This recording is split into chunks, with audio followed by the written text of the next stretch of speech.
लोकसभा चुनाव 2024 बेहद दिलचस्प मोड़ पर पहुंच गया है और इसकी वजह है 2019 की वो सीटें जहां पर हार और जीत का अंतर बेहद कम था। कई सीटों पर बीजेपी 10,000 वोटों से भी कम अंतर से जीती थी, जिसका पहला उदाहरण है आजमगढ़। इस सीट से समाजवादी पार्टी से 2019 में अखिलेश यादव बीजेपी के दिनेश लाल निरहुआ से 2 लाख से ज्यादा वोटों से जीते थे। हालांकि उपचुनाव में सपा के धर्मेंद्र यादव की करीब 8,000 वोटों से हार हो गई थी, जिसके बाद यहां के वर्तमान सांसद दिनेश लाल निरहुआ हैं। हालांकि इस बार इस सीट पर बीजेपी का खेल पूरी तरह से बिगड़ा नजर आ रहा है। दूसरी अहम सीट मुजफ्फरनगर है, जहां पर 2019 में बीजेपी के संजीव बालियान ने चौधरी अजीत सिंह को महज 6,526 वोट से हराया था।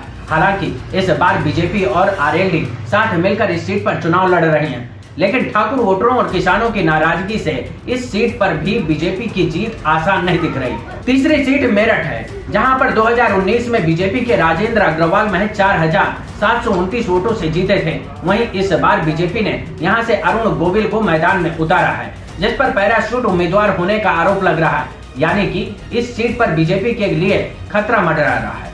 2019 लोकसभा चुनाव में सबसे कड़ा मुकाबला जौनपुर की मछली शहर लोकसभा सीट पर देखने को मिला था। यहां पर बीजेपी के बीपी सरोज सिर्फ 181 वोटों के अंतर से जीते थे।